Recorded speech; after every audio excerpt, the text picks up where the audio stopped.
All right, let's talk about storytelling in museums. So one important thing about storytelling in museums is to consider is the shift in authority that has happened over time and the shift in audience that has happened over time in museums. Because that, of course, impacts enormously on storytelling, on the kinds of stories that are being told and how they're being told. So we're going to start with a little bit of museum history, and we're going to try and establish why there's an official narrative in museum that came along and why it came along in the first place. So that takes us into the history of curating from the 16th to the 19th century, which is a critical time in the history of museum. Because what we see is collections going from the intimate to the institutional to the rebellious. And what we'll see is that all those different kind of approaches are still active in the world of the museums. So let's start with the intimate. What you see here are cabinets de curiosité, Wunderkammer, which were private collections. And that's how a lot of the collections first came along that are today in our public museums. They were private collections. And what you see here is a private collection, for example, in the Franz Franken painting Chamber of Art and Curiosities.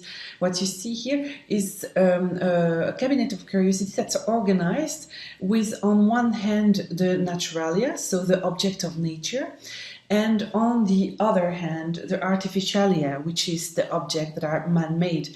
And you see that they're shown in the same kind of way, and they're displayed in a logic that's very much a personal logic. And then I've put next to it an illustration from Huysmans' novel À rebours, Against Nature, because that's kind of like the extension of these intimate collections. It's a 19th century novel. The whole novel is about a man decorating his house, and it's very much focusing on how those private collections come to reflect the individuality of the collector. So you see this aspect of the intimate collection is something that you find whether within the collections themselves, and that are going to impact on the storytelling that even can be done around a collection. The second kind of step, if you want, in our discussion is the institutional. What we see that early on in those kind of intimate collections that we were talking about earlier, they were very much aristocratic installation, and the visitors were very much intended to be the gentleman. And what happened is with the French Revolution and revolutions throughout and throughout Europe, really around that time of 1789, you start having more and more private collections that are becoming public collections. So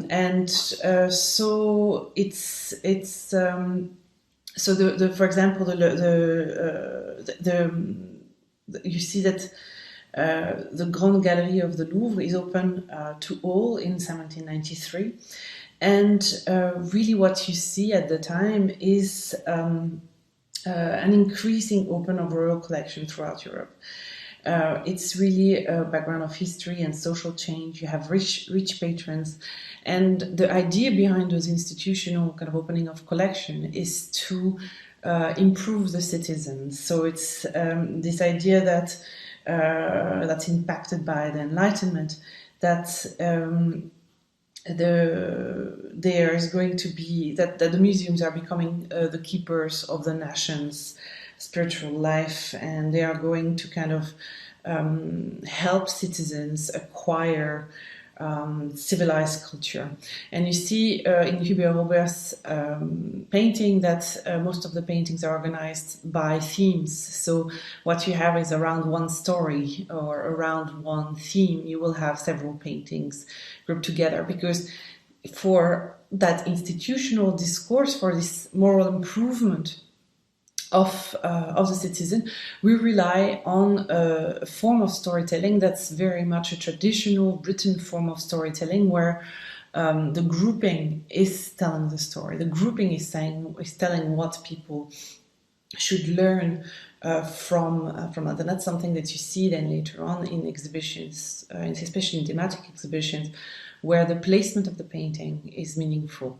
On the other hand, I wanted to show you another kind of institutional exhibition, which you see here in the Paris Salon in 1852, where you have a typical salon hanging, which is like a hanging from bottom to top, bottom of the wall to the cimaises, to the top of the wall. And what we see here is, instead of a thematic, kind of meaningful storytelling, you have a storytelling by genre. So all the portraits are together, all the history paintings are together, all the still lifes are together. And so here the logic is not one of narrative, it's one of classification. So much closer to a natural history museum, for example.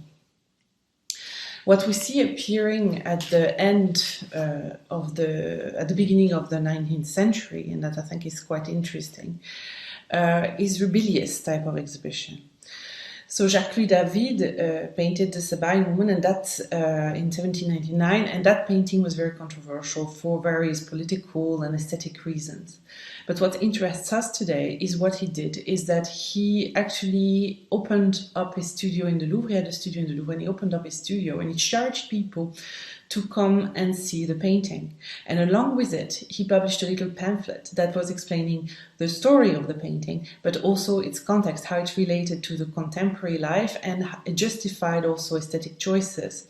So you see that in that kind of rebellious type of exhibition, in that exhibition against the institution, you have a much more personal approach to storytelling, in the sense that the storytelling is now made from the perspective of the artist, and the artist is explaining to you how the story connects or should connect with contemporary life, but also with his aesthetic kind of beliefs.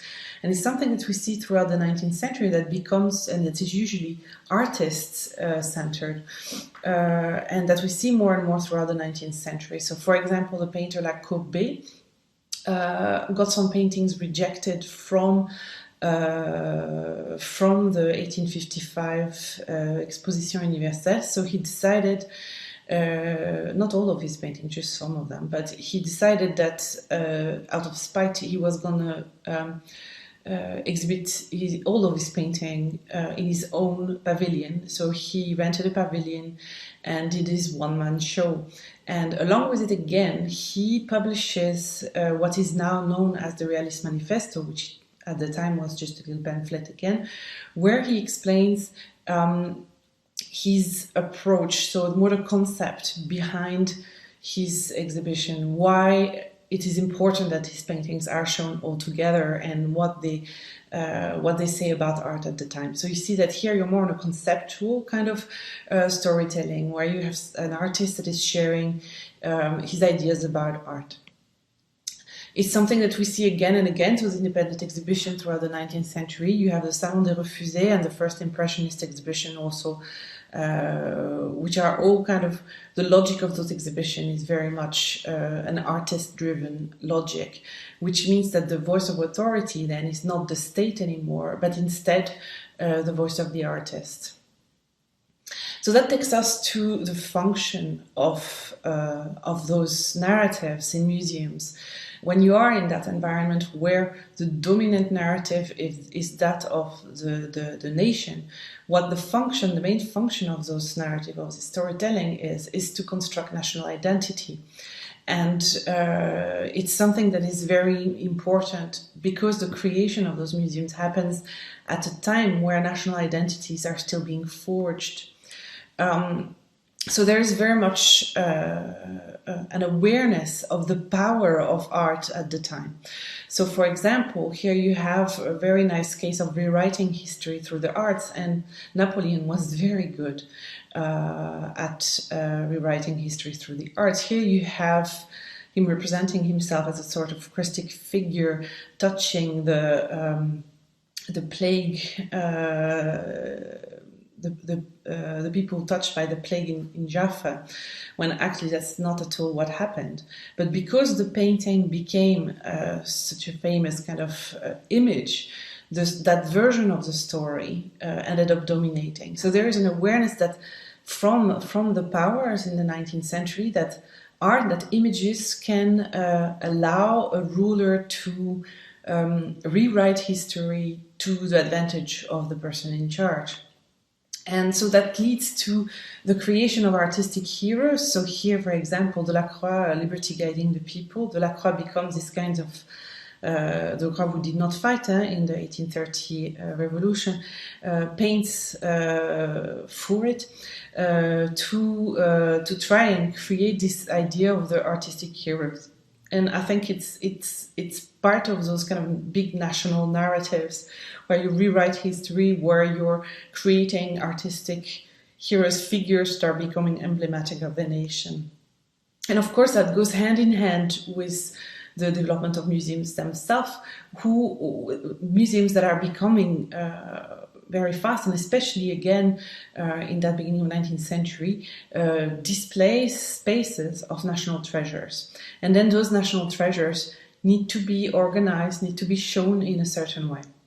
And that leads to the kinds of floor plans, traditional museum presentation that you see most of the time. If you look here at the floor plan of the Louvre, what you see is paintings organized geographically. You have the French painting, you have the German, Flemish, and Dutch painting, you have the German, Flemish, and Dutch drawings, etc., etc. So it's very much geographically and chronologically organized.